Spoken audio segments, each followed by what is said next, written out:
புனித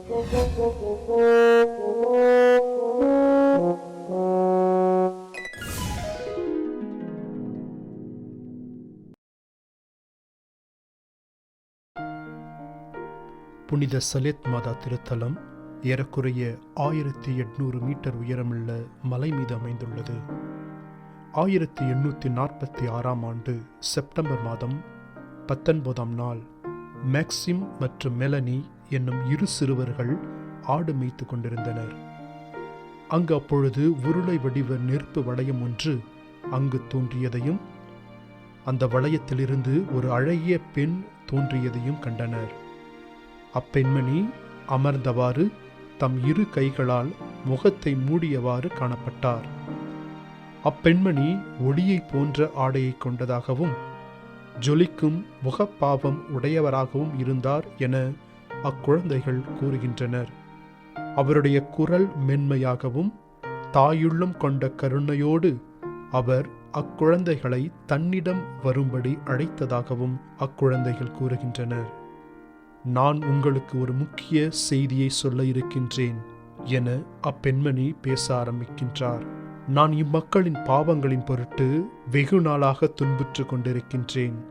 இம்மக்களை தண்டியாதிருக்கும்படி இடைவிடாது தம் மகனிடம் பரிந்து பேசுகின்றேன் என அவர் கூறுகின்றார்.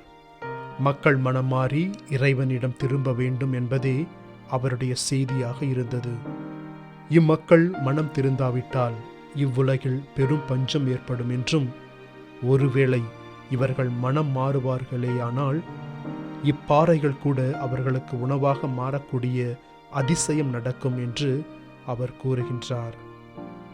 இவ்வாறாக அக்குழந்தைகளுடன் பேசிக்கொண்டிருந்த நேரம் முழுவதும் அவர் கண்களில் இருந்து கண்ணீர் வடிந்து கொண்டிருந்ததை அக்குழந்தைகள் பார்த்து கொண்டிருந்தனர். இரு சிறுவர்களும் ஒரே இடத்தில் இருந்தாலும் இருவருக்கும் தனித்தனியாக செய்தி வழங்கப்பட்டது எனவும், ஒருவரிடம் அவர் பேசியதை மற்றவரால் கேட்க முடியாத நிலையில் அவர்கள் இருந்தார்கள் என கூறப்படுகின்றது. அத்தாய் அவர்களுடன் பேசி முடித்துவிட்டு ஒளியோடு ஒளியாக கரைந்து மறைவதற்கு முன்னால் அச்சிறுவர்களை மீண்டுமாக அன்புடன் உற்று நோக்கி, என் அன்பு குழந்தைகளே, நான் கூறிய செய்தியை அனைவருக்கும் தெரிவியுங்கள் என கூறி மறைந்தார். சிறுவர்களுக்கு அங்கு தோன்றியது யார் என்று புரியாமல் திகிலுற்று குழம்பி போயிருந்தனர். அவர்கள் அம்மலையில் இருந்து அதன் அடிவாரத்தில் இருக்கும் அவர்களுடைய ஊருக்கு விரைந்து சென்று நடந்தவற்றை கூறினார்கள். அவர்களோடு ஆடு மேய்த்திருந்த வேறு எவருக்கும் அவ்வொளியானது தெரியவில்லை என கூறி வியந்தனர். அங்கிருந்த ஒரு சில கிறிஸ்தவர்கள் அன்னை மரிதான் இக்குழந்தைகளுக்கு காட்சி கொடுத்திருக்கக்கூடும் என யூகிக்க ஆரம்பித்தனர். அந்த முதல் நாளே மக்கள் திருப்பயணமாக அன்னை காட்சி கொடுத்த இவ்விடத்திற்கு ஜெபமாலை சொல்லிக் கொண்டு வந்தனர். ஒரு வருட முடிவில் ஏறக்குறைய 50,000 பக்தர்கள் திரு யாத்திரையாக இந்த புனித மலையை நோக்கி பயணம் செய்தனர். இந்த புனித நிகழ்வு நடந்தேறிய தருணம் பீட்டர் ஜூலியன் குருவாக இருந்த அதே காலகட்டத்தில்தான். அன்னை மீது பேரன்பு கொண்ட பீட்டர் ஜூலியனுக்கு இது உண்மையில் ஒரு பெரும் மகிழ்ச்சியாகவும் தன் ஆன்மீக பயணத்திற்கு உந்துகோலாகவும் இருந்ததாக கூறுகின்றனர். அதிலும் அவர் பிறந்த ஊரான லாமியூரிலிருந்து வெகு குறுகிய தூரத்தில் இது நடந்தேறியது என்பதில் அவருக்கு பெருமையும் மகிழ்ச்சியும் இருந்தது என்றும், இறைவனை என்றும் அதற்காக புகழ்ந்து போற்றினார் என்றும் கூறப்படுகின்றது. பெரும்பாலான மக்கள் அன்னையின் காட்சியை நம்பாத அதே நிலையில், ஏன் திரு அவை கூட முழுமையாக அங்கீகரிக்காத அத்தருணத்தில் கூட பீட்டர் ஜூலியன் அதை முழுமையோடு நம்பினார் எனவும், அவ்விடத்தை தரிசிக்கும் முன்பே இதை பற்றி மக்களிடம் ஆர்வத்துடன் போதித்தார் எனவும் பீட்டர் ஜூலியன் தனது வாழ்க்கை வரலாறில் கூறுகின்றார். இதன் பிறகு பீட்டர் ஜூலியன் அநேக முறை திருப்பயணமாக இவ்விடத்திற்கு வந்து ஜெபித்து தனது தனிப்பட்ட அன்பை அன்னையின் பால் பொழிந்தார் என கூறப்படுகின்றது.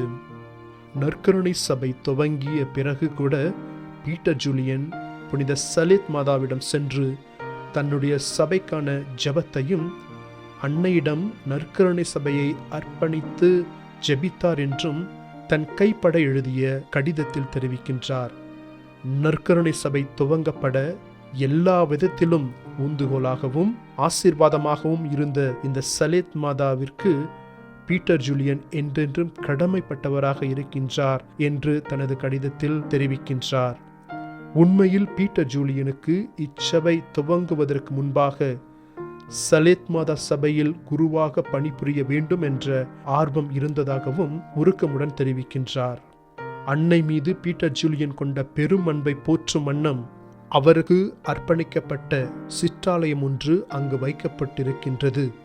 ஒரு முறை அருட்சகோதரி மார்கரெட் கியோ நோயுற்று இருந்த பொழுது பீட்டர் ஜூலியனின் தூண்டுதலின் பேரில் அவ்வாலயம் சென்று ஜெபித்தார் எனவும், அவருடைய அறிவுரைக்கேற்ப அன்னை காட்சி கொடுத்த இடத்திலிருந்து வரும் புனித நீரை குடித்ததாகவும் அக்கணமே அச்சகோதரி நலமடைந்தார் எனவும் வரலாறு சான்று பகர்கின்றது.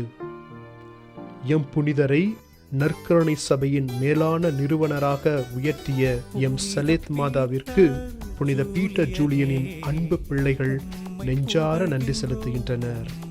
மரியே வாழ்க. புனித பீட்டர் ஜூலியனே, உம்மை புகழ்கின்றோம், உம்மை வாழ்த்துகிறோம்.